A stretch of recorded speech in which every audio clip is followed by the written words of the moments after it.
Good. So, when 네, 동료 여러분, 참석자 여러분, 안녕하십니까? 지금 어느 시간인지는 모르지만 모든 분들이 전 세계에서 지금 연결돼서 접속해 계십니다. 패널리스트 분들께서 이번 세션에 참석해 주셨는데요. 분과 세션 2.1 세션입니다. 분과 세션에 참여해 주셔서 감사하고요. 이번 세션에서는 어떻게 사회적 그리고 감정적인 측면의 학습을 어떻게 평가할 것인가에 대해서 살펴볼 것입니다. 굉장히 흥미로운 사례와 경험을 들어볼 것이고요. 그리고 어떻게 우리가 사회적 감정적 학습을 다른 여러 가지 차원에서 평가할 것인가를 볼 것입니다. 그리고 평등의 관점에서, 형평성의 관점에서, 그리고 다양성의 관점에서, 그리고 문화적인 다양성의 관점에서 이를 어떻게 평가할 것인가를 살펴보겠습니다. 그리고 앞서 기조 세션에서 저희가 전반적인 모니터링에 대해서 얘기를 많이 들었고요. 그리고 학생들의 역량과 관련된 모니터링이었습니다. 그래서 코로나 상황과 관련해서 어떠한 의학적인, 인류학적인 관점에서 팬데믹을 어떻게 대응해야 할지, 그리고 이를 어떻게 교육과 함께 시너지를 낼 수 있을지에 대한 생각을 해보게 되었습니다. 그리고 이제 더 많은 감염병이 생겨나면서 많은 국가들이 어려움을 겪고 있습니다. 그리고 이러한 질병뿐만 아니라 사회적인 질병도 있을 수가 있는데요. 불평등이 증가하고 있고 빈곤도 증가하고 있습니다. 그리고 주요 사회적 그리고 감정적인 문제들도 나타나고 있습니다. 여기에는 저희가 다학제적인 그런 전략이 필요하다는 것을 나타냅니다. 그래서 이렇게 사회적 그리고 감정적인 능력이 계속해서 중요하게 부각되고 있는데 지난 10년 동안 따라서 통합적인 그러한 사회적, 감정적인 그러한 학습이 나타나게 되었습니다. 이로 인해서 중요한 문제가 나타나게 되었는데요. 단순히 우리가 개인과 사회적인 학습에 대해서 학생들과 교사들에게 피드백을 제공하는 것에 그치지 않고 어떻게 교실 내에서의 환경을 평가하고 그리고 전체 학교 시스템에 대한 평가를 어떻게 하는지 그리고 이를 통해서 사회적 감정적인 학습을 어떻게 도모할 수 있는지에 대한 질문이 생겨나게 되었습니다. 사회적 감정적인 교육은 단순히 우리가 성취해야 될 결과가 아니라 과정입니다. 우리가 참여해야 하는 과정인 것입니다. 그렇기 때문에 또 한 가지 질문이 나타나게 되는데요. 어떻게 사회적 감정적인 학습에 대한 평가가 다양한 분야에서 나타날 수 있는지, 다양한 문맥 그리고 다양한 규모로 나타날 수 있는지에 대한 질문이 생겨나게 됩니다. 또한 사회 감정적 학습에 대한 평가가 평등하려면 문화적인 고려 그리고 성적, 양성 평등에 관련된 그런 차원에서의 평가도 이루어져야만 합니다. 그래서 오늘 세션의 목표는 어떤 현재까지 연구가 있어 왔는지 그리고 현재 정책이나 관행이 어떤 방향으로 이루어지고 있는지를 살펴보고 앞으로의 방향성, 가능성은 무엇인지 그리고 미래 비전에 관련된 기회는 어디에 있는지를 살펴보는 것입니다. 그래서 말씀드렸다시피 이것은 모두 과정입니다. 그리고 우리 모두 참여해야만 하는 것이고요. 시스템 차원에서의 평가도 필요하고 또 정책과 전문가들에 대한 평가도 필요합니다. 그리고 학습자에 대한 평가도 필요합니다. 그리고 학교 운영이나 교사들에 대한 평가도 필요합니다. 오늘 세 분의 패널리스트 분이 나와 계신데요. 여러분들께 소개를 해드리도록 하겠습니다. 발레리 샤피로 박사님이 나와 계신데 부교수님으로서 공공보건 분야 교수님이시고요. 미국 UC 버클리 대학교에 계십니다.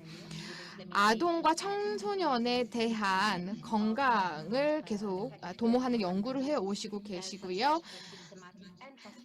시스템적인 그리고 변혁적인 사회 감정적인 교육을 학교에 실행하는 데 많은 역할을 해주고 계십니다. 그리고 DESSA라고 하는 사회적 감정적인 학습을 아동들에게 있어서 평가하는 그러한 도구에도 관련해서 연구를 해오고 계십니다. 또한 캘리포니아의 교육 자문단에 계시고요. 실제로 유네스코의 가이던스를 함께 작성하시기도 하셨습니다. 이 셀을 어떻게 교육 체계의 주류화로 만들 것인지와 관련된 가이던스였고요. 이것이 모니터링과 평가와 관련되어서 제대로 실행되고 있는지도 계속해서 모니터링하고 계십니다. 또한 난디니 님이 함께 해주고 계신데요. 현재는 수석 국가 프로젝트 연구원으로 계시고 유네스코 마하트마 간디 지속가능 발전 및 평화교육센터에서 수석 연구원으로 일하고 계십니다. 현재 학습 프로그램을 이끌고 계신데 사회적 감정적인 학습을 아동들에게 실행하는 그러한 프로젝트를 이끌고 계십니다. 난디니님께서는 EMC라고 하는 도구를 개발하셨습니다. 이 도구는 뉴로사이언스에 기반한 프레임워크이고요. 감정적인 능력 그리고 마인드셋과 여러 가지 비판적인 사고를 함양하는 그러한 학습과 관련된 도구입니다. 그리고 커리큘럼을 개발하고 계신데요. 디지털, 즉 혁신적인 디지털 교수법을 개발을 하셨고 여러 가지 연구를 학교 교육 시스템과 관련해서 진행하고 계십니다. 마지막으로 파블로 님이 계신데요. 파블로 핀체이라 님이시고 칠레에서 참여하고 계십니다. 포르야 틸레라고 하는 기관의 이사님으로 계십니다. 12년간의 경험을 갖고 있는 그러한 기관이고 사회 감정적인 학습 개발과 관련된 경험입니다. 그리고 칠레의 교육부 위원회에서도 활동을 하고 계시고요. 철학과 심리학 교수님이시기도 교수님들이 참여하고 계신 위원회이시고요. 그리고 현재 청년들을 위해서 칠레에서 많은 일을 하고 계십니다. 굉장히 광범위한 문화와 관련된 혁신적인 그런 교육을 하신 분이고 계속해서 많은 경험을 갖고 계십니다. 먼저 프레젠테이션으로 시작을 할 것 같은데요. 패널리스트 분들이 각각 15분을 갖고 발표를 하시게 될 것입니다. 그리고 나서 채팅에서 저희가 받은 질문을 받게 될 것이고요. 그리고 세 분의 발표가 다 끝나고 나서 시간 있으면 질문을 받도록 하겠습니다. 그래서 아시다시피 4개 언어로 저희가 제공을 하고 있기 때문에 필요한 언어를 선택하시면 되겠습니다. 먼저 발레리님부터 시작을 해볼 텐데요. 발레리님께서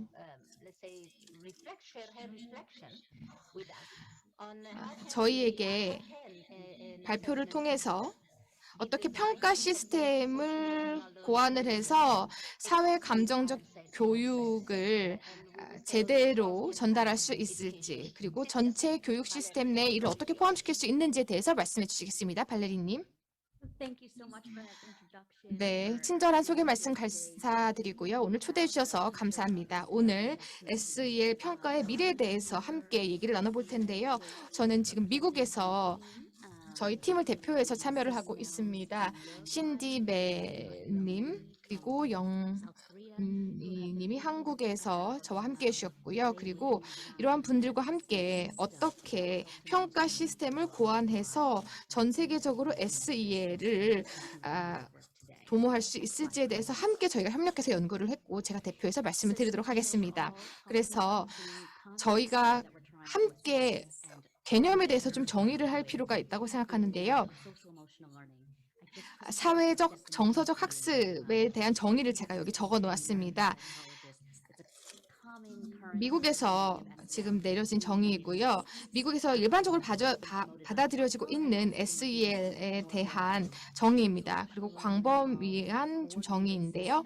조화로운 증거 기반 프로그래밍 관행으로 안전하고 지원적인 학습 환경을 구축하고 사회 정서적인 역량을 함양하는 것이다 라고 되어 있고요. 예를 들면 감정을 이해하고 관리하는 능력, 긍정적인 목표를 설정하고 성취하는 능력, 타인을 고려하는 감정과 이를 표현하는 능력, 긍정적인 관계를 구축하고 유지하는 능력, 그리고 책임감 있는 결정을 내릴 수 있는 능력 등이 포함되어 있습니다. 이 정의를 보면 이런 것도 여러분들과 어떻게 관련이 있는지, 그리고 지속가능 목표와 어떻게 관련이 있는지를 잘 아실 수 있을 것 같습니다. 또 한 가지 말씀드리고 싶은 것은 다음 슬라이드를 보시면 굉장히 이 정의의 큰 부분이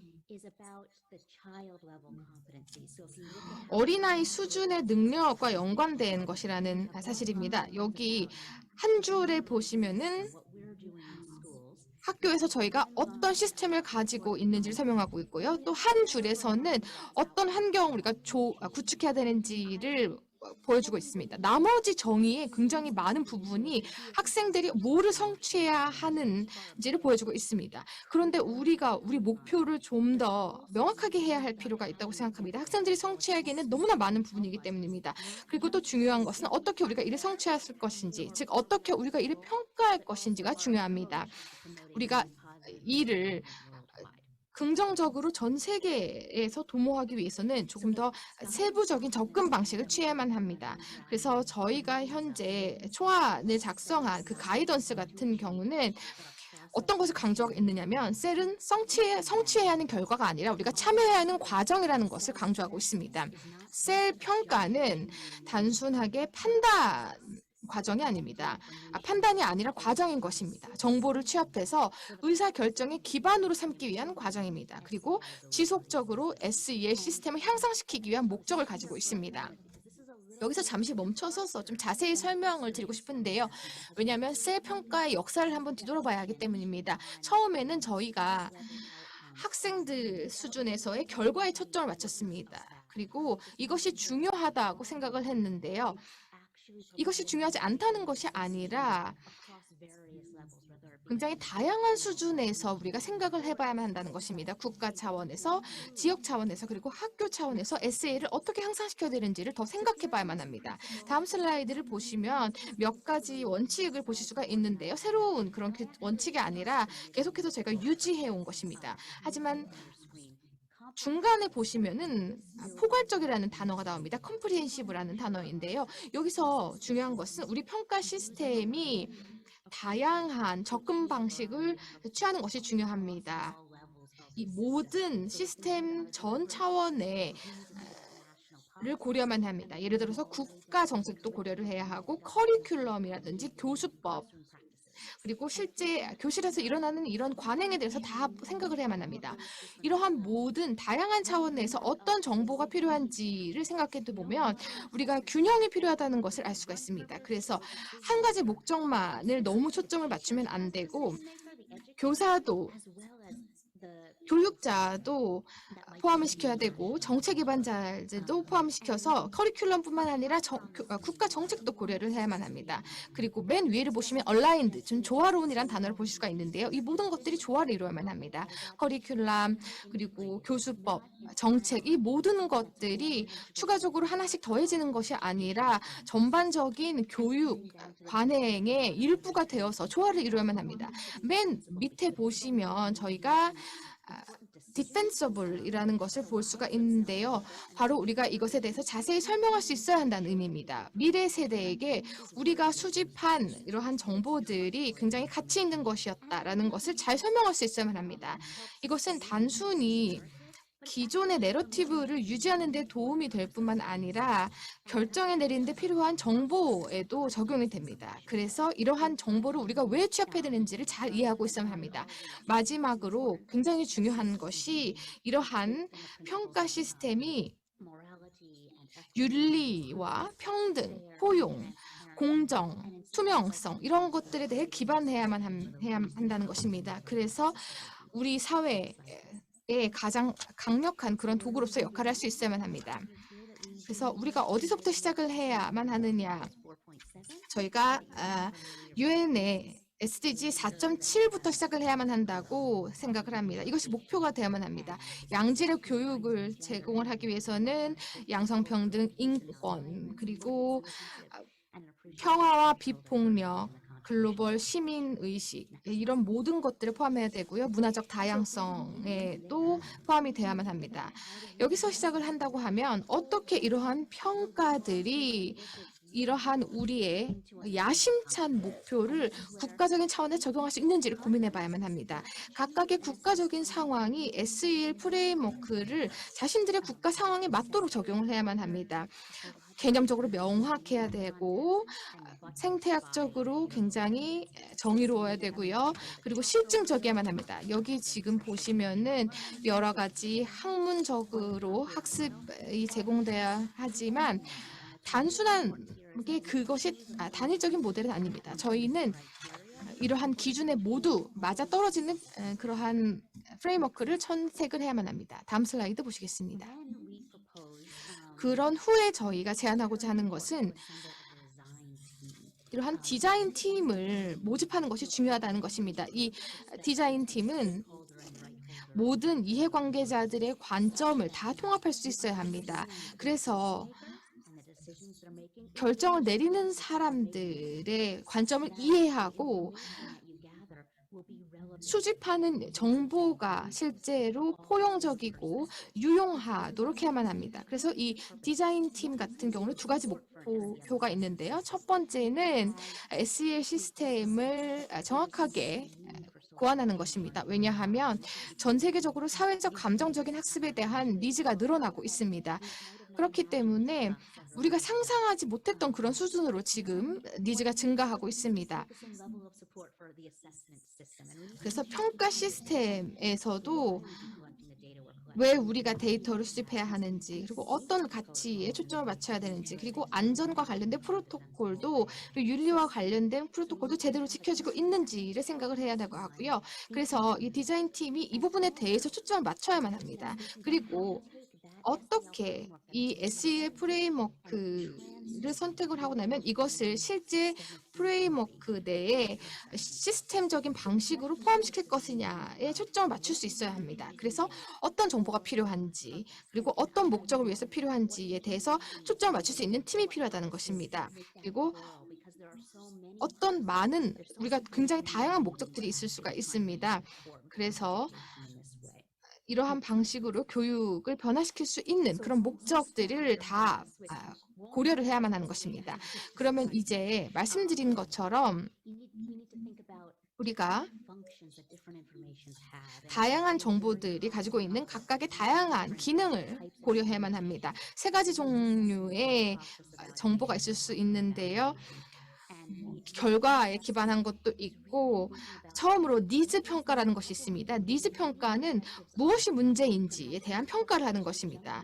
예를 들어서 젊은 층에 대해서 이런 젊은 층의 평화에 대한 개념이 무엇인지, 어떤 솔루션이 가족들이라든지 아니면 지역사회에 적합한지, 그리고 지역사회라고 하더라도 굉장히 다면적인 평가가 이루어져야만 합니다.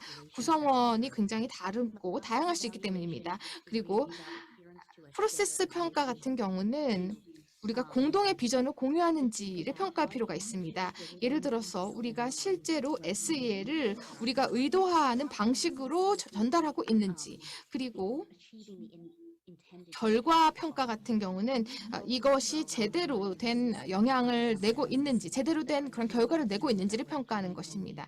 그래서 우리가 의도된 대로 결과가 나타나고 있는지에 대한 평가를 하는 것이죠. 하지만 이런 평가는 실시간으로 결과를 조정할 수 있는 그런 역할을 할 수가 있습니다. 그래서 실시간으로 어떤 영향을 내고 있는지를 알아볼 수 있기 때문에 실질적으로 현재 정책을 수정할 수 있는 역할을 할 수 있다는 것입니다. 그래서 데이터 수집에 관련된 테크닉도 있는데요. 어떤 방식으로 우리가 기존의 프로토콜을 사용할 수 있는지를 생각해 봐야만 합니다. 이것을 평가하고 조정하고 변경할 수 있고요. 그리고 두 번째는 평준화하는 것이 중요합니다. 학생들의 하위 그룹 간의 비교를 할 수 있고요. 지역 간의 비교도 할 수 있고요. 그리고 시간이 지나면서 어떤 변화가 있는지 알아봐서 이런 프로토콜이 일정하게 유지가 되는지를 우리가 평가할 수가 있습니다. 그리고 굉장히 문맥에 따라서 달라지는 그런 프로토콜도 있기 때문에 이에 대한 분석도 필요합니다. 그리고 이전에 미리 구성된 그런 접근 방식들도 있습니다. 이미 준비된 기존의 그런 설문조사라든지 연구 방법도 있기 때문에 사람들과의 이러한 연구조사들을 다양한 목적을 위해서 사용할 수 있을 것인가도 생각을 해봐야 되고요. 이런 정보를 다 총합을 하는 것은 굉장히 복잡한 문제일 수가 있습니다. 그렇기 때문에 지역사회에 맞도록 적합한 그런 접근 방식을 선택하고 이를 취합하는 것이 중요합니다. 또 한 가지는 모든 것들을 다 미리 알 필요는 없다는 것을 기억해야만 합니다. 계속해서 새로운 문제들이 나타나고 있기 때문입니다. 그래서 하이브리드적인 접근 방식을 목적에 맞춰서 선택하는 것도 중요합니다. 샘플링 같은 경우는 특정한 표본이 필요한지, 대표적인 표본이 필요한지, 특정한 다른 소규모 표본이 필요한지를 결정해야만 하고요. 어떤 정보가 필요한지를 목적에 따라서 맞게 선택을 해야만 합니다. 단순히 어린아이들만 생각하는 것이 아니라 정책 기반자들의 목소리도 들어야 하고요. 입법자들의 목소리도 들어야 합니다. 정치인들의 목소리도 들어야 할 수도 있습니다. 모든 정치인들의 목소리를 들을 필요는 없지만 특정한 목표에 맞춰서 정치인들의 목소리가 필요할 수 있습니다. 그리고 주기성도 필요한데요. 바로 현재 이 시기에 필요한 것이 무엇인지, 그리고 주기적으로 전 세계적으로 어떤 것들이 중요한지도 알아볼 수가 있습니다. 예를 들어서 6학년 학생들에게는 어떠한 것들이 필요한지, 어떤 평가가 이루어져야 되는지 이런 것들을 다 세부적으로 나눠볼 수가 있습니다. 이제는 이런 툴을 어떻게 선택할 것인가에 대한 문제인데요. 특정한 툴을 사용하기 위해서는 목적에 맞는 툴을 선택하는 것이 필요하고 이를 통해서 원하는 정보를 얻을 수 있어야만 합니다. 그래서 학생들을 평가하는 데 있어서 모든 이런 레지스트리라든지 목록표를 선택할 수 있습니다. 레지스트리와 같은 툴을 선택할 때는 디지털 레지스트리가 될 수도 있고 또한 프레임워크적인 레지스트리가 될 수도 있습니다. 그런데 굉장히 실용적이고 중요한 툴을 선택하는 것이 중요한데 여기서도 마찬가지로 목적에 맞는 툴을 선택해야만 합니다. 그래서 또한 중요한 것은 현재로서는 불충분한 그런 레지스트리도 있습니다. 왜냐하면 학생들에만 초점을 맞추는 것들이 많기 때문입니다. 그래서 목적에 따라서는 유용하지 않을 수가 있습니다. 국가적인 정책 차원에서 평가를 하기 위해서는 이런 레지스트리에 포함이 되지 않은 경우가 많습니다. 그래서 어떤 툴이 굉장히 중요하고 신뢰 가능하긴 하지만 여러분이 사용하고 싶어하는 그런 목적에는 부합하지 않을 수 있다는 것입니다. 그래서 특정한 평가 툴을 사용하기 이전에 이러한 부분들을 생각을 해보셔야 되고요. 그리고 서구의 프레임워크를 좀 선호하는 그런 것에 초점을 맞추는 프레임워크도 많이 있습니다. 그래서 지역적인 학습 네트워크를 고려를 해서 좀 더 광범위한 그러한 툴을 선택할 수 있어야 합니다. 지역 상황에 맞는 툴을 선택할 수 있어야 한다는 것입니다. 특정한 목표의 목적에 부합하도록 특정한 사용법에 적합한 그런 툴을 사용하는 것이 중요합니다. 그래서 저희가 오늘 여러분들께 말씀드리고 싶은 것은 위에서 저희가 이런 프레임워크를 만들었고 디자인 팀이 있었고 그리고 이 모든 다른 테크닉과 관련된 결정을 만들어서 툴을 선택을 하고 나면 이제 평가를 하게 되겠죠. 다음 슬라이드로 넘어가 보겠습니다. 그러면 이를 어떻게 사용할 것인지를 미리 생각을 해주셨으면 좋겠습니다. 어떻게 이 평가 자료를 활용할 것인지, 그리고 이를 통해서 어떻게 시스템을 향상시킬 것인지, 이것을 디자인 팀이 평가를 하기 이전에 미리 생각을 해주셨으면 좋겠습니다. 만약에 활용성이 없다면, 그리고 활용하기가 쉽지 않다면, 그러면 다 낭비가 되는 것입니다. 그리고 우리가 지속 가능한 개발을 원하고 있기 때문에 이러한 낭비가 되면 안 된다고 생각합니다. 이 정도로 제 발표는 마무리하도록 하겠고요. 뭐 질문이 있으시면 이후에 제가 좀 받도록 하겠고, 제가 이런 질문들 같은 경우는 토론 시간에 함께 좀 공유하도록 하겠습니다. 감사합니다. 네, 감사합니다, 발레리님. 굉장히 종합적인 그리고 명확한 프레젠테이션을 해주셨습니다. 어떤 부분을 중요하게 생각하시는지, 어떤 부분이 프로세스로서 중요한지 명확하게 공유를 해주셨고요. 이러한 정보들을 어떻게 활용을 해서 셀 시스템을 향상시킬 수 있는지 좋은 말씀을 해주셨습니다. 주요 개념을 좀 살펴보면 공유된 비전 공유가 중요하다. 디자인 팀이 함께 이런 것을 프레임워크를 고안할 수 있어야 한다라는 말씀을 주셨고요. 이를 문맥화해야 한다라는 말씀도 해주셨습니다. 그리고 각각의 국가의 니즈에 맞아야 한다라고 말씀해 주셨습니다. 그리고 이것이 개념적으로 총괄적으로 그리고 형성적으로 평가가 돼야 한다는 말씀을 해주셨고요. 이제 두 번째 난디니님께 넘어가도록 하겠습니다. 이렇게 형성적, 즉 구성적인 평가가 사회적, 감정적 학습을 지원해 줄 수 있는지 발표를 해주시겠습니다. 감사합니다. 네, 감사합니다. 압세유 그리고 저장님께 감사의 말씀 드립니다. 오늘 이렇게 훌륭하신 분들과 함께 발표를 할 수 있게 돼서 굉장히 기쁘게 생각합니다. 이 발레리 부교수님께서 굉장히 저희가 어떤 얘기를 해야 되는지 잘 그 분위기를 잡아주셨다라고 생각을 하는데요. 그래서 결국에는 이 분야는 계속해서 성장을 하고 있는 분야입니다. 그래서 이 여정을 함께하게 돼서 굉장히 기대가 크다라는 말씀을 먼저 드립니다.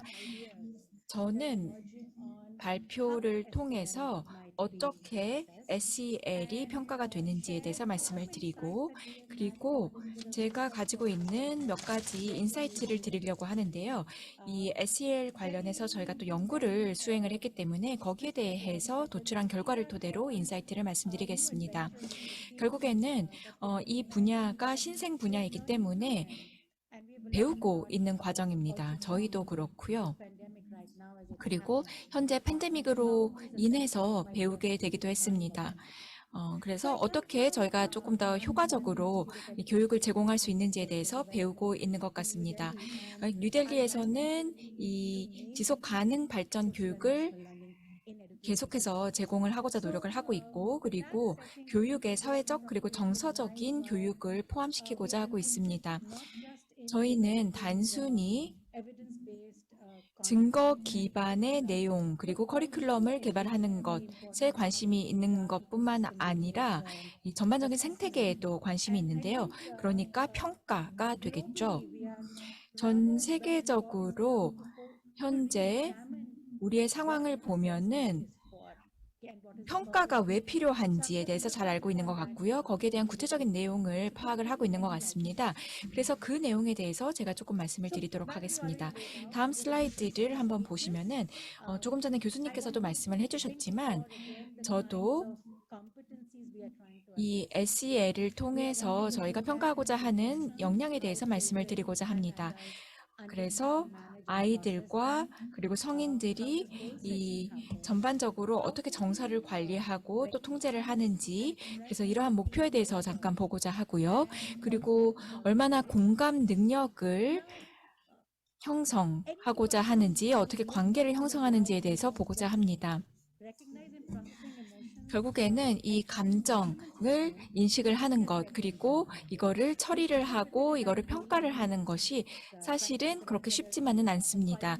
저희가 동료가 됐건 아니면은 뭐 다른 사람이 됐건 어떨 때는 그 상대방이 지금 현재 내가 얘기하고 있는 것에 대해서 마음에 들어 할 때도 있고 그렇지 않을 때도 있고, 그걸 저희가 이제 바로 느낄 수가 있게 되죠. 그런데 결국에는 저희가 대화에 참여를 하는 과정에서 이러한 사회적인 관계 그리고 감정의 처리가 어떻게 진행이 되는지 이게 매 순간순간마다 이루어지는 현상입니다. 그리고 이러한 것들을 저희가 평가를 하려고 하는 것입니다. 그런데 이게 더 많은 이제 어려움들을 야기를 할 때도 있기 때문에 그 부분을 저희가 살펴봐야 되는 것이죠. 다음 슬라이드를 보시면은 조금 전에 교수님께서도 말씀을 하셨지만 이 SEL에 있어서 가장 중요한 것 중에 하나가 단순히 좋은 양질의 교육학적인 접근뿐만 아니라 정말 측정 가능한 명확한 목표가 필요해야 된다는 것입니다. 그리고 이거는 계속해서 반복할 수 있어야 됩니다. 그리고 결국에는 아동들의 상황을 개선하고자 하는 것이기 때문에 대화를 조금 달리 가져가야 되겠죠. 어떻게 평가를 할 것인지. 그러니까 이 학습에 대한 평가가 아니라 학습을 위한 평가가 돼야 됩니다. 그렇다면 어떻게 그거를 할 수 있을까요? 단순히 지금 이게 목표니까 이렇게 하자라고 하는 것이 아니라 저희가 다른 방법을 채택을 해야 되는데요. 결국에는 저희가 점진적으로 개선을 하는 것이 굉장히 중요하고 그리고 단순히 SEL 평가뿐만 아니라 모든 평가에서 다 중요합니다. 하지만 특히나 SEL에서는 더 중요하다고 할 수 있겠습니다. 그리고 여기서 제가 드리고 싶은 말씀은 보통 그 카이센 문화 그리고 카이센 교육 과정을 잘 이해하는 것이 중요하다고 생각을 하는데요. 이 보통 이제 카이센 문화라고 많이 얘기를 하지만 제가 여기서는 뭔가 이 카이센 스타일의 교육 과정이 필요하다라는 말씀을 드리고 싶었습니다. 그러니까 가장 작은 긍정적인 변화를 저희가 포착을 해서 이 작은 변화들이 모여서 보다 큰 목표를 달성을 한다라는 뜻입니다. 그러니까 작은 목표들을 저희가 측정을 하고 또 식별을 해서 궁극적으로는 아이가 직접 느낄 수 있는 정도의 체감할 수 있는 정도의 변화를 가져온다라는 것입니다. 그래서 이 작은 변화들이 모여서 작은 단계들이 모여서 역량을 구축한다라는 것이 굉장히 중요한 개념이라고 보고 저는 SEL 평가에서 이 카이센 교육 과정이 상당히 중요하다라고 보고 있습니다. 그래서 조금 전에 교수님께서도 말씀을 하셨지만 그 개념과 이 밀접히 연관이 되어 있다라고 할 수 있겠습니다. 결국에는 연속적으로 SEL에 대한 평가를 해야 됩니다. 일회성으로 평가를 해서는 안 됩니다. 결국에는 목표와 계속해서 연계를 해야 됩니다. 그리고 어떻게 하면 모니터링 할 수 있고 이 목표들을 관리할 수 있는지 그 방법을 계속해서 찾아놔야 되고 SEL 역량을 그 과정에서 저희가 구축을 해야 되는 것입니다. 다음 슬라이드를 보시면 결국에는 여러 가지 이제 단계가 있을 수 있겠는데요. 오늘날 또 등장하고 있는 여러 가지 또 방법론들이 있기 때문에 거기에 대해서 말씀을 드리도록 하겠습니다. 네, 이 슬라이드를 보시면 가장 흔히 사용되는 평가 방식은 바로 지금 여기 보시는 거죠. 셀프 리포트라고 하는 자가 보고서입니다.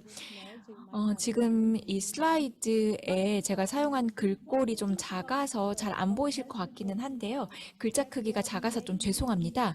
그런데 결국에는 이 자기평가라든지 자가보고서 같은 경우는 굉장히 획득하기가 쉽고 그리고 익명으로 할 수 있다는 게 큰 장점이죠. 하지만 또 어려움도 있습니다. 결국에는 내가 명시적으로 자기평가서에 쓰는 내용과 그리고 내가 실제로 느끼는 것은 좀 차이가 있을 수 있습니다. 제가 이러한 개념에 대해서 많이 알게 되었는데요. 결국에 여기서 말하고자 하는 내용은 이렇습니다. 이러한 역량을 내가 가지고 있어야 돼 라고 내가 생각하는 것들이 있는 것이죠. 아까 이제 조금 전에 교수님께서도 사회적으로 뭔가 내가 이 사람들이 원하는 그러한 사람이어야 된다라는 그런 욕구라든지 이런 것들이 있다라고 말씀을 하셨는데요. 결국에는 내가 얘기하는 것과 그리고 내가 생각하는 것이 조금 다를 수가 있다라는 것입니다. 자기 평가서에서는 이 모든 내용들이 다 다뤄지지가 않죠. 결국에는 이런 행동을 내가 하기를 원할 거야라고 사람들이 기대하는 행동을 이런 자기 평가서에 적는다라는 뜻입니다. 그래서 결국에는 내가 적은 내용과 진짜로 느끼는 감정 간에 이 간극이 있을 수 있다라는 것이죠. 결국에는 많은 교사들이 이미 너무 많은 것들을 하고 있습니다. 그런데 이러한 평가서를 하다 보면은 일일이 다 세세하게 적어야 되기 때문에 이러한 과정도 쉽지 않습니다. 이 모든 것들을 확인을 해야 되는 과정이 쉽지 않죠. 그리고 우리가 보고자 하는 모든 영역들을 다 커버하기가 쉽지 않습니다. 그래서 65개 문항이다라고 하면은 그게 학생이 됐건 뭐 아동이 됐건 성인이 됐건 그 모든 문항들을 다 기입하기란 쉽지 않다라는 것이죠. 그래서 결국에 저희가 이 셀프 리포트를 사용을 했던 것은 뭐 간편하기 때문인데 다른 이제 다양한 형식의 그러한 평가를 할 필요가 있는 것입니다. 그래서 이제 새로운 것들을 향해서 더 많은 연구들이 이루어지고 있습니다. 다음 슬라이드를 보시면 이제 새롭게 등장하는 평가 방식 중에 하나인데요. 이 방법은 이거는 그냥 뭐 디지털로도 할 수 있고요. 아니면은 그냥 종이와 펜 가지고 정말 대면으로도 할 수 있는 방식입니다. 아까 말씀드렸던 이 자가 평가서에서는 내가 모든 내용을 다 다루지 않는다. 솔직한 마음을 담지 않는다라고 말씀을 드렸었는데요. 결국에는 지금 이 방식은 시나리오 기반으로 분석을 하는 것입니다. 특정 사건을 묘사를 하게 되는 것이죠. 그 다음에 이러한 시나리오가 있다라고 얘기를 하는 거고 이거를 교실에서 이러한 상황이 나타나고 있다. 그렇다면은 만약에 이런 상황이 발생이 됐다면 여러분들이 어떠한 행동을 할 것인지 한 4가지, 5가지 정도로 이거를 나열을 하는 것입니다. 이렇게 되면은 어떠한 내가 행동을 할 것인지를 정리를 하는 것이죠. 이런 면에서는 셀프 리포트랑 비슷할 수도 있지만 또 다릅니다. 교실에서 사용을 할 수 있는 것이고 일부 과목에서 채택을 할 수 있는 그런 평가 방식이라고 생각을 하는데요. 시간이 많지 않기 때문에 제가 구체적인 사례는 보여드리지는 않겠지만 여기서 가장 사용할 수 있는 좋은 것 중 하나는 이제 시나리오를 잘 설계를 하는 거죠. 그래서 이 그룹 토론 같은 거를 통해서 시나리오를 도출을 하게 되면은 실생활에서 내가 벌어졌던 시나리오를 토대로 뭔가 생각할 거리가 주어지기 때문에 훨씬 더 동참을 할 수 있습니다. 적극적으로 참여할 수 있고요. 약간 지금 딜레이가 발생을 하는 것 같은데요. 제가 말하는 속도와 슬라이드 속도가 조금 다른 것 같습니다. 그런데 저희는 이미 볼 수 있는데요. 저는 아직 안 보이거든요. 네, 괜찮습니다. 그러면 지금 다음 슬라이드로 넘어갔다는 말씀이시죠? 네네. 다음으로는 저희가 MGIP에서 시작을 한 건데요. 지난 1, 2년 동안 굉장히 탄력받은 것입니다. 디지털 기반의 이 디지털 성과 기반의 프레임워크인데요. 블렌디드 러닝은 계속해서 저희가 사용을 하게 되는 그런 방식일 것입니다.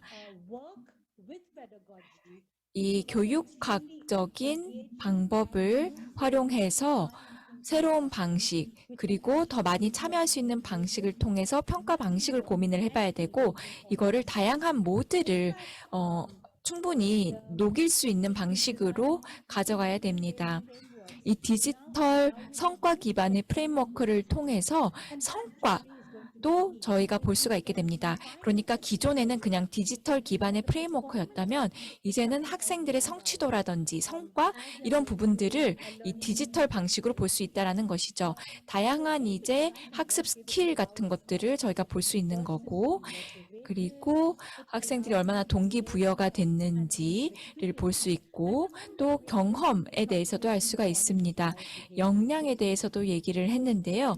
이러한 모든 것들을 통해서 행동을 바꿀 수가 있습니다. 그렇기 때문에 이 몰입형 경험을 최대한 저희가 도입할 수 있다는 점이 아주 긍정적이라고 봅니다. 이 내용을 또 제가 상당히 개인적으로는 좋아하는데요. 네, 슬라이드가, 네, 이제 넘어간 것 같네요. 네, 그 다음으로는 저희가 또 아까 말씀드렸던 인지신경과학, 그 다음에 비인지신경과학, 이런 쪽에 제가 워낙에 관심이 많기 때문에 인지 유연성에 굉장히 관심이 많습니다. 인지적으로 얼마나 유연할 수 있는지를 보는 거죠. 그런데 성인으로 하여금 어떠한 역량을 확보하게 하냐면 결국에는 이게 적절하지 못한 반응이라고 하면은 그러한 반응을 억제하도록 하는 역량을 키우도록 하는 것입니다. 그래서 이게 사실은 몇 년 동안 이 인지과학에서는 화두가 되었던 주제입니다. 그런데 제가 이 이미지를 보시면은 이 우측 하단에 보면 제가 뭔가를 하나 가리키는 거죠. 그리고 이게 적합한지를 물어보는 겁니다. 적합하다. 라고 하면은 맞는 거죠. 왜냐면은 화살표가 다 한 방향을 가르치고 있잖아요. 가리키고 있는데, 그런데 화살표가 각기 다른 방향을 가리키고 있다면, 그거는 이제 부적합한 거죠. 그래서 결국에는 사람들이 이러한 결정을 하기 전에 성찰을 충분히 해야 됩니다. 그런데 내가 감정적으로 굉장히 힘든 상태다라고 하면은 이 평가를 잘못 내릴 수도 있습니다. 그렇기 때문에 내가 최대한 중립적인 상태로 나의 감정 상태를 조절을 해놓고 그 다음에 이와 같은 이 태스크를 수행하는 것이 아주 중요하죠. 그런데 이런 태스크들은, 과제들은 교실에서 굉장히 쉽게 할 수 있는 것들입니다. 그리고 아주 쉽게 학생들이 또 참여할 수 있는 것이기 때문에 저희가 함께 할 수 있을 것 같고요. 네네. 네, 지금 몇 분 정도만 더 드리도록 하겠습니다. 네, 그리고 네 번째로는 이 정서적인 관점에서의 그 어떤 식으로 학생들의 정서적인 스킬을 함양할 수 있는지에 대한 것인데요. 간단하게 이런 게임을 활용했을 때 어떠한 상황이 나올 수 있는지 말씀을 드리도록 하겠습니다. 제가 동영상을 준비를 했는데 혹시 동영상 재생이 가능하실까요? 네, 이게 게임 기반의 평가인데요. 굉장히 매력적인 방식입니다. 네, 이 헐 오브 히어로스라는 게임을 통해서 학생들이 사회적 그리고 정서적인 스킬을 배울 수 있다라는 취지입니다. 그러면 우리 어디에 앉아야 될까? 네, 학생들이 어떻게 대처하는지를 보는 거죠. 아까 같이 수업 들었던 학생이랑 같이 앉으면 좋을 것 같아.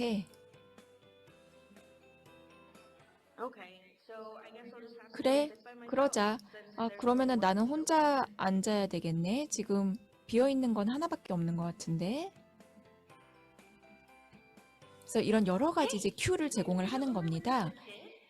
그러면은 지금 다른 학생 말고 걔를 혼자 두고 나한테 온 거야? 이런 식으로 이제 대화를 이끌어가는 겁니다. 그런데 이미 앉기로 한 학생이 있었다면은 가서 지금 미안하다고 해야 될 것 같은데? 라는 식으로 이제 다양한 환경에서의 상황을 제시를 하는 거죠. 네, 이런 식으로 게임을 활용을 하는 겁니다.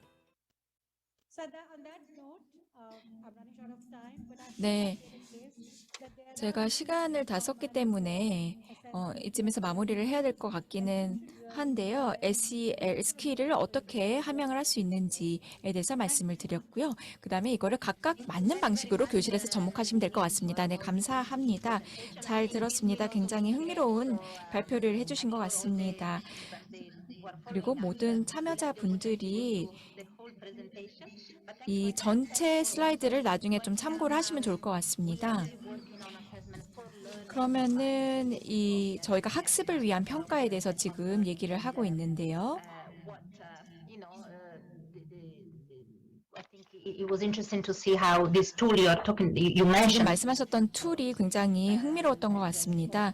그게 자가 평가가 됐건 아니면 다양한 평가 방식에 대해서 말씀을 해주셨죠. 그래서 현재 어떠한 트렌드가 나타나고 있고 어떠한 도전 과제가 있는지 말씀을 해주셔서 감사드립니다. 네, 감사드리고요. 난디니 연구원님. 그러면은 이제 다음 패널 분을 소개해 드리도록 하겠습니다. 파블로 핀체이라 이사님이신데요. 시스템 차원에서 어떻게 하면은 형성적인 평가를 진행을 할 수 있는지를 말씀을 드렸었는데 이제 파블로 이사님께서 말씀을 해주시겠습니다. 그래서 직접적인 경험이라든지 성찰에 대해서 말씀을 해주실 건데요. 어떻게 하면은 사회적 그리고 정서적인 스킬의 평가를 할 수 있는지 이거를 개인적인 차원 그리고 사회적인 차원에서 말씀을 해주실 걸로 제가 알고 있습니다.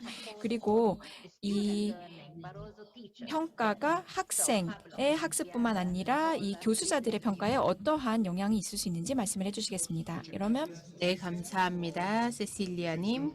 이렇게 제 소개를 해 주시고요. 그리고 앞에 우리 발레리 씨와 그리고 난디님께서 다양한 데이터베이스, 에비던스 베이스드 데이터의 중요성에 대한 말씀을 해주셨고요. 게임을 통해서 또 여러 사례를 소개를 해주셨습니다.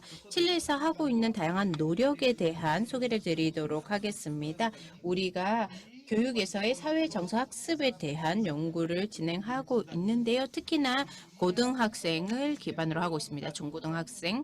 과거에는 그렇게 했지만요. 현재에는 교수자 그리고 그 행정 직원 학생들을 모두 다 포함하고 있습니다. 그래서 제가 우리의 경험을 조금 소개를 드리자면요. 모든 청소년들이 긍정적으로 본인의 삶과 환경을 바꿀 수 있도록 노력하고 있습니다. 경험을 기반으로 한다면 이게 가능하다고 생각합니다. 그래서 학생이나 교수자가 함께 다른 참여자들과 동료들과 함께 이러한 활동을 한다면 개인의 역량을 강화하고 또한 다른 사람과의 관계에서 많은 부분을 배우고 이것을 더 확장해서 공동체까지 확장할 수 있다고 생각합니다. 그래서 우리는 이러한 다양한 노력을 통해서 문화의 변혁을 이루고자 하고 있습니다. 사회 정서 능력을 배양하고자 하고 있는데요. 그래서 가령 공감 능력이라든지 리더십이라든지 우리가 커뮤니케이션을 어떻게 제대로 해서 의사소통 능력을 개발할 수 있는지를 우리가 보고 있습니다. 또한 어떠한 상황이나 맥락을 기본으로 해서 이러한 노력을 하고 있습니다. 몇 년 전에 국내 문화적 그러한 문화적 그러한 책을 바탕으로 해서 그러한 상황적인 내용을 가지고 그 진단을 했습니다. 초기 진단 과정이 있었고요. 그래서 학생 대표, 교수자 아니면 선생님들이 어떠한 의견을 가지고 있는지를 서로 공유를 했는데요. 이런 과정을 통해서 사회 정서 능력을 더 발전시키는 계기가 됐다고 생각합니다. 이것은 결국에는 문화를 바꾸는데 중요한 그런 과정이라고 생각합니다. 또한 우리 칠레 교육부에서는 교육을 더 추진시키기 위해 그리고 그 과정에서 사회 정서 능력을 배양하고자 했는데요. 이 사회 정서 능력은 soft capability라고도 얘기를 하고 있고요. 다양한 이름으로 이 사회 정서 능력에 이름을 붙였습니다. 따라서 개인의 사회 정서 능력뿐 아니라 다른 사람과의 관계에서의 그런 의사소통도 우리가 강조를 했습니다. 따라서 그 과정에서 가시화를 점진적으로 하는 것을 목표로 했죠. 중요한 것은 우리가 스스로를 제대로 알아야지 사회 정서적 능력을 배양하고 다른 사람과도 그러한 관계를 맺는 데 도움이 된다라는 것입니다. 그래서 우리가 아주 간단한 모델을 만들었습니다. 크게 세 개의 축으로 구성이 되어 있는데요. 첫 번째는 개인 역량을 배양하는 것이고요. 그 다음으로는 관계의 역량을 배양하는 것이고요. 또한 환경에 대한 책임을 가지고 공동체와 함께하는 것입니다. 따라서 사이클을 크게 만들어서 학습을 통해서 다양한 사고를 통해 행동으로 귀결시키는 것이죠. 그래서 이러한 모델은 존 디에고나 아니면 다른 사람분들이 지지를 하고 있는 모델이기도 합니다. 경험적으로는 아주 너무 중요한 모델이라고 생각합니다. 이 게임을 통해서 개인에 대한 이해를 더 높여가는 것이죠. 그 경험으로는 뭐 스포츠가 있을 수도 있고요. 또 다양한 방법이 있습니다. 또한 여러 가지 스케일을 만들어서 공감력, 그리고 자기 인식 능력, 그리고 협력 능력, 이런 부분들을 우리가 설정을 해서 교수자들에게 평가를 하라고 했습니다. 그래서 굉장히 높은 점수를 기록한 것을 볼 수가 있었습니다. 그런데 가장 중요한 것은 제일 마지막 평가에서는 더 점수가 낮게 나왔다는 것이 굉장히 괄목할 만했습니다. 왜냐하면 초기엔 학생들이 어떠한 프로젝트나 아니면 본인에 대한 이야기를 할 때 굉장히 소극적인 태도를 보였기 때문이죠.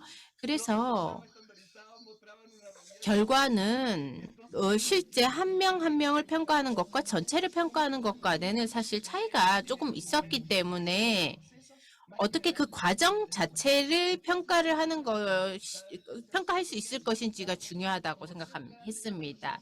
그래서 세 개로 이 평가를 나누었는데요. 한 가지는 효과성, 효율성, 그리고 만족도, 이렇게 세 가지로 나누어서 평가를 할 필요가 있다고 생각을 했습니다. 따라서 또 선생님들이 뭔가 본인의 역량이 개선이 됐다라는 것을 어떻게 평가할 것인지, 그리고 전체 과정을 또 어떻게 평가할 것인지, 이런 식으로 구분을 했습니다. 또 그 다음으로 5개의 역량을 우리가 평가하기로 했는데요. 바로 셀프 어웨어네스라고 하는 자기 인식이 있고요. 그 다음으로는 공감 능력이 있습니다. 그래서 개인 역량과 대인 관계에 있어서의 역량을 보여주는 그러한 요소라고 보시면 되겠습니다. 그래서 내 감정은 다른 사람과의 감정과는 다를 수가 있지만 그럼에도 불구하고 서로 공감할 수가 있다라는 꼭 이해를 하시면 되겠습니다. 그래서 내가 사회적으로 다른 사람과 어떠한 관계를 맺을 수가 있을지에 대한 내용이 여기에도 들어가 있는 것이죠. 그 다음으로는 assertiveness라는 요소가 있고요. 네 번째로는 협력, 그 다음으로는 의지, 가 있습니다. 그래서 이 모델 안에서 우리가 한 것이 바로 학생들의 경험들이, 개인의 경험이, 다음 슬라이드에 보시면요. 집단의 경험으로 만들어야 된다라는 것이었습니다. 그래서 다 함께 신뢰를 만들어서 집단, 서로 소속감을 만들고요. 그렇게 서로 좋은 환경을 공동으로 만드는 것이 중요하다고 생각을 했습니다. 그 다음 슬라이드에 나와 있는 사진에서 볼 수가 있죠. 따라서 개인의 역량만을 여기에서 우리가 보는 것이 아니라 우리의 그늘도 조금 봐야 합니다. 내 자신을 더 알아가는 것이죠. 그래서 사실은 숨기고 싶지만 좀 가시화해서 우리가 조금 평가를 할 필요가 있다라고 본 것이었습니다. 그래서 그 자체로도 스스로를 잘 이해한다라는 것이 중요하다. 예, 다음 슬라이드 부탁드리겠습니다. 네, 감사합니다. 예, 경험 속에서 우리가 이 과정을 거치면서 우리가 깨달은 것은 바로 좋은 환경만을 만드는 것이 아니라 또 스트레스가 있는 환경도 조금 만들 필요가 있다라고 생각을 했습니다. 그래야지 포용적인 함께하는 경험에 있어서 조금 더 의미 있는 그러한 결과를 도출할 수 있을 거라고 생각합니다. 첫 번째로 그래서 만든 상황은요, 조건 없는 수용이었고요. 두 번째 환경은요, 바로 적극적인 경청의 상황입니다. 그래서 뭘 전달하고자 하는지를 아주 집중해서 듣는 것이죠. 그 다음으로는 공감적인 행동입니다. 그 다음으로 야외에서 이러한 활동을 했고요. 우리가 공간과 관련해서 조금 활동을 하고자 한다면 다양한 게임이나 도전 과제를 통해서 하는 것이죠. 서로 피드백을 해 가면서 그 피드백을 바탕으로 다음 차원으로 또 넘어가는 것이죠. 이런 식으로 이렇게 링을 형성하는 서큘러 과정을 만들어가는 것입니다.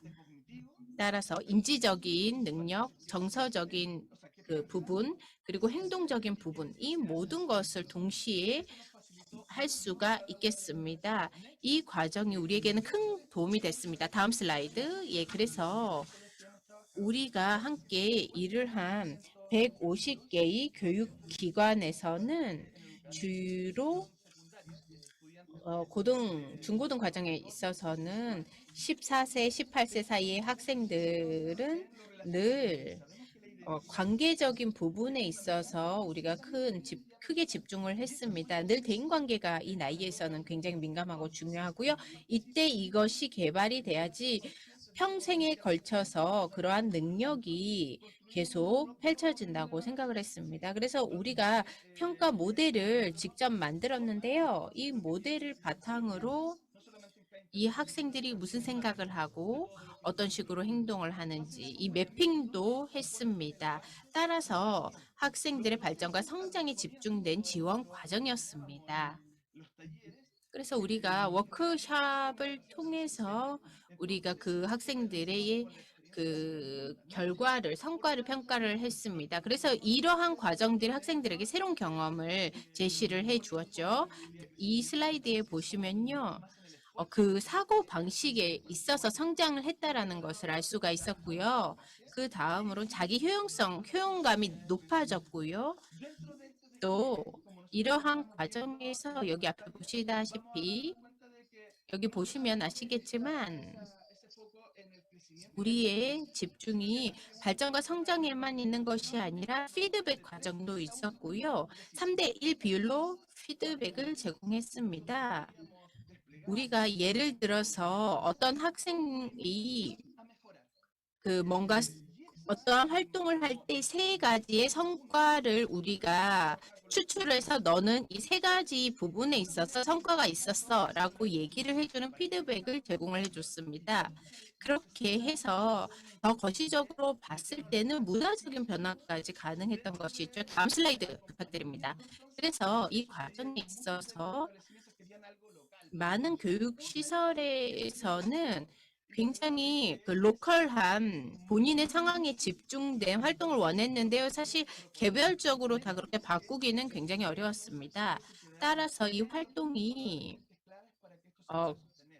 특정 선생님들과 함께 협력해서 개별 학교에서 이 활동을 하도록 했습니다. 우리가 개별 학교의 상황을 다 구체적으로 알기는 어렵지 않습니까? 또 여기에서 보시면요. 이러한 과정이 공동의 자기 스스로를 알게 되었으면 부모님과도 이야기를 해보고 또 어떠한 기회가 SDG나 4.7 목표 4.7이나 여기와 어떻게 또 연계가 될 수 있을지를 고민해 볼 수 있는 과정이 되었겠죠. 그리고 자기에 대해서 스스로 알게 된 후에는 다른 사람을 위해 봉사하게 되는 과정에까지 이르게 됩니다. 따라서 이런 활동을 하고요. 스스로 여러 활동을 통해서 공동으로 과제에 참여를 했고요. 또 그 학년을 마칠 때 그 학생에 대해서 학생에게 다양한 평가도 제공을 해주고 워크숍도 제공을 해줬고 또 그 사회 정서적인 발전을 계속 모색하도록 이렇게 다양한 지원을 해줬습니다. 또 팬데믹 상황으로 인해서 여러 위기 상황이 발생했는데 그 과정도 어떻게 극복할지에 대한 노력을 함께 했습니다. 다음 슬라이드 부탁드립니다. 그래서 이 안에서 우리가 여러 도전 과제를 만들 뿐 아니라 우리가 인간의 잠재력이 공동체 안에 있다라는 것을 인식해야 됩니다. 또한 기회를 모색해야 되는데요. 그리고 발전을 가시화해야 됩니다. 각 세션에서 그 볼 것이 아니라 보다 더 큰 차원에서 이것을 볼 필요가 있습니다. 다음 슬라이드 부탁드립니다. 그래서 우리가 발전을 위한 정기적인 모임을 만들어야 합니다. 학교 내에서도 가능하겠고요. 여러 가능성이 있지 않겠습니까? 그래서 칠레에서 이런 활동들을 하고 있는데 섬에서도 하고 있습니다. 서로 각 지역의 상황이 굉장히 다른데요. 그 지역에 맞는 프로그램을 개발을 해야 되겠죠. 그게 가능하기 위해서는 그 지역에 소속돼 있는 분들과의 협력도 중요합니다. 또 우리가 이것을 더 가시화하기 위해서는 많은 경우 학생들이 워크숍을 노인층과 아니면 아이들과 아니면 취약계층 집에 찾아가서 이런 다양한 활동들도 했고요. 우리가 자기 평가 보고서를 또 만들게도 했습니다. 다음 슬라이드요. 그래서 제가 말씀드리고 싶은 것은 바로 우리가 관광객의 시각으로 모두가 일상적으로 바라보는 그 장면을 그 속에서 아름다움을 찾을 수 있는 새로운 시각으로 바라봐야 된다라는 점을 말씀드리고 싶습니다. 따라서 제가 드리고 싶은 제안은 자기 인식을 제고하고요. 공체 간의 연계성을 강화하고요. 집단 지식을 강조하고요. 그래서 많은 분들이 그냥 전문가에게만 집중을 하는데요. 스스로의 경험은 너무나 중요하다라는 사실을 우리가 잊지 말아야 합니다. 또한 팬데믹 상황 굉장히 고통스럽지 않았습니까? 따라서 이러한 노력으로 이 다양한 위기들을 극복할 수 있을 것입니다. 따라서 우리가 잠재력, 우리 스스로의 잠재력에서 출발해서 이 많은 것을 이룰 수 있다. 사회 정서적 능력이 너무나 중요하다라는 말씀을 드리고 싶고요. 오늘 함께 해주셔서 감사를 드리고 싶고 오늘 발제자분들께 감사를 드리고 싶고요. 많은 질문 감사드립니다. 감사합니다.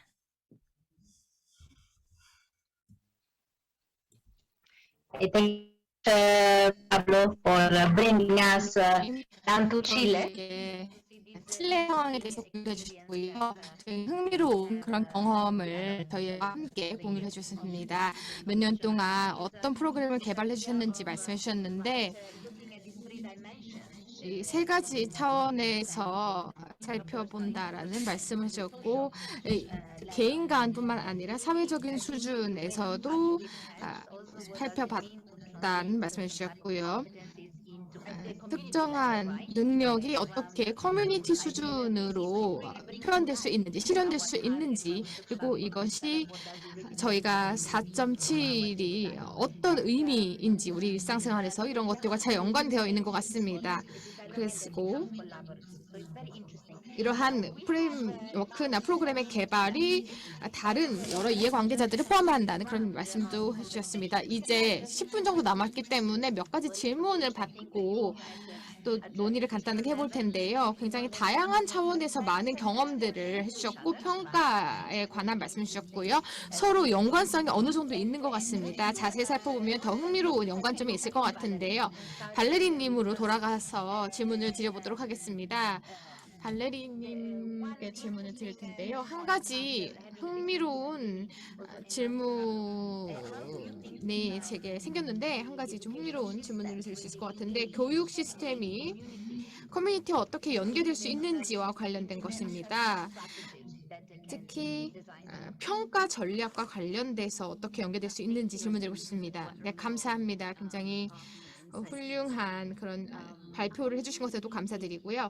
제가 생각할 때는 커뮤니티를 연계시키는 것이 평가를 문맥화시키는 것에 필수적이라고 생각합니다. 환경에 맞도록 그리고 문화에 맞도록 해야만 하기 때문입니다. 그리고 이렇게 하면 우리가 의도한 대로 평가를 할 수 있는지를 알 수가 있고요. 그리고 우리의 결정이 실제 효과가 있었는지도 알 수 있습니다. 그리고 커뮤니티 내에서 어느 정도로 지원이 있는지 또는 저항이 있는지도 우리가 알 수가 있습니다. 그래서 평가를 전반적으로 해서 커뮤니티의 전략 차원에서 이런 평가를 잘 해야만 합니다. 그래서 많은 커뮤니티 내 이해관계자들 그리고 다양한 분야의 이해관계자들이 참여를 해야만 합니다. 교육자들이라든지 교육 분야는 사실 우리 커뮤니티의 다양한 분야와 관련이 있습니다. 그래서 초기 교육부터 시작해서 고등교육까지 전부 다 포함을 해야 하고요. 그 이후에 커리어로까지 이어져서 지기 때문에 이러한 사회 감정적인 학습에 지원을 줄 수 있는 다른 분야가 있습니다. 보건 분야라든지 다른 분야가 있을 수 있고요. 그래서 어떻게 또한 부모님이라든지 또한 가족들, 가정들을 평가를 할 수 있는지도 고려를 해야만 합니다. 그렇기 때문에 우리가 내리는 모든 결정에 이런 다양한 이해관계자들을 포함시켜야 하는 것입니다. 네, 감사합니다. 발레리님. 난디니님께도 질문이 있는데요. 교사들과 관련이 있는 질문입니다.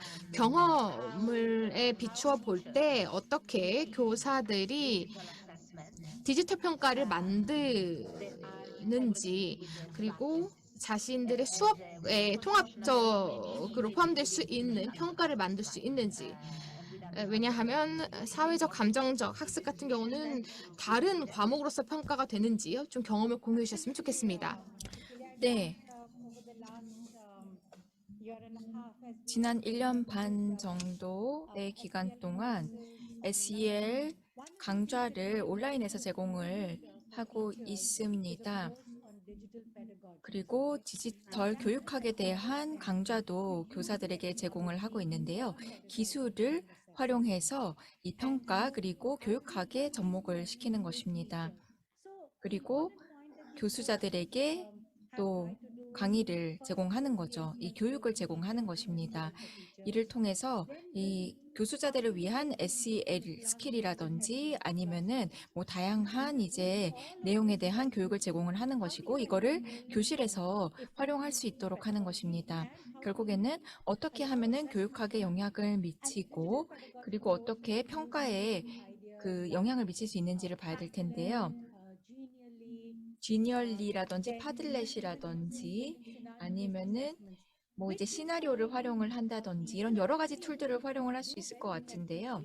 결국에는 굉장히 교수자들이 아주 흥미롭게 다룰 수 있을 것 같기는 한데 여러 가지 이 교사들이 사용할 수 있는 그래픽들이 있습니다. 그리고 이러한 그래픽들을 교실에서 적극적으로 활용을 할 수 있을 것이라고 봅니다. 그래서 마치 새로운 평가의 시대가 열렸다라고 해도 과언이 아닐 것 같은데요. 이 학생들도 계속해서 이 과정에서 스스로 성장한다라는 그러한 느낌을 받을 것 같습니다. 이게 좀 새로운 시각이라고 할 수 있을 것 같습니다. 그리고 이러한 식으로 이 미래가 형성될 거라고 보고 있고요. 오늘 같은 이러한 토론들이 굉장히 유용하다라고 보고 있습니다. 네, 감사합니다. 감사합니다. 저희가 모든 교사들이 이런 평가에 많은 역할을 하고 있기 때문에 이들에게도 부담이 될 수 있는 것 같습니다. 마지막 질문을 해드릴 텐데요. 거의 시간이 다 된 것 같습니다. 파블로님께 질문을 드리고 싶습니다. 굉장히 문맥화된 그런 평가에 대해서 말씀을 해주셨는데 지금 하고 있는 학생에 대한 평가뿐만 아니라 교사들에 대한 평가도 하고 있습니다. 그래서 교사들에게도 학생들과의 같은 방식으로 평가를 하는지 그리고 어떻게 학생들이 사회적, 감정적 학습을 평가를 하는 데 있어서 교사들에게 어떻게 이러한 평가를 하고 있는지 들은 경험이 있는지, 그리고 스스로 교사들이 자신들의 가르칠 때 새로운 방식으로 교육을 하는 것에 대한 경험을 좀 들어본 적이 있는지, 그리고 교사들이 자신들이 평가받는 것을 좀 저항하는 그런 경험도 있는지 여쭤보고 싶습니다. 네, 질문 감사드립니다. 네, 맞습니다. 사실 저항이 제일 먼저 발생하죠. 제일 처음부터 다 수용적인 태도를 기대하기는 어렵습니다. 그래서 이 5개의 역량을 평가하는 것은 사실 선생님한테도 동일하게 적용이 되는데요. 선생님들이 본인의 정서, 다른 사람과의 관계, 어떠한 목표 설정 이런 내용에 있어서는 항목에 있어서는 동일하지만 각 워크숍이나 아니면 각 과정에서 우리가 그들을 보는 그런 관점도 중요하지만 본인이 스스로 자신을 바라보는 관점도 또 볼 수 있는 기회를 줍니다. 처음에는 조금 저항을 보였지만요. 사실은 이것은 그들이 잘하는지 아니면 성적표를 매긴다라는 것이 아닌 것을 알고 나면 보다 수용적인 태도를 취하십니다. 그래서 신뢰가 조금 생기게 되고요. 더 참여를 하십니다. 그래서 본인들이 공동체나 아니면 교실에서 이런 활동을 할 때 다양한 작은 변화에는 뭐가 있었는지를 더 적극적으로 찾게 되시더라고요. 그래서 이 선생님들에게도 도움이 되는 과정이고요. 그들도 또한 대인관계 개발에 아주 중요한 경험을 하게 됩니다. Thank you very much. I would 감사합니다. 그래서 굉장히 훌륭한 연사분들이 오늘 함께해 주셨는데 감사하다는 말씀을 드리고요. 굉장히 많은 얘기들을 나눴던 것 같습니다. 굉장히 우리 모두에게 동기를 부여할 수 있는 그런 대화를 했던 것 같고요. 사회 감정적 학습에 대해서 많은 것을 배울 수 있었습니다. 전반적으로 프레임워크가 굉장히 어떤 의미인지, 그리고 어떤 것을 평가해야 되는지, 그리고 학습자의 입장에서 어떤 변혁이 일어나야 하는지에 대해서 살펴봤습니다. 그리고 사회적, 감정적 학습이 우리가 말하고 쓰는 것을 배우는 것과 마찬가지로 다른 인지적 능력 학습과 마찬가지로 굉장히 중요합니다. 우리 정서와 감정에 많은 영향을 미치고 이 감정이라는 것이 우리의 모든 것에 영향을 미치기 때문입니다. 특히 현재 같은 상황에서 학생들은 어떻게 감정을 잘 조절하는지에 대해서 배워야 할 것 같습니다. 그래서 많은 좋은 예와 경험이 공유가 됐고요. 오늘 연사분들의 발표에 더해서 나중에 추가적인 토론이 있어서 더 많은 경험을 공유할 수 있게 되었으면 좋겠습니다. 네, 그래서 다시 한번 감사 말씀을 드리고요. 모든 참석자분들께도 이번 세션 이후에도 계속해서 참석해 주시기 바랍니다. 감사합니다. 안녕히 계십시오.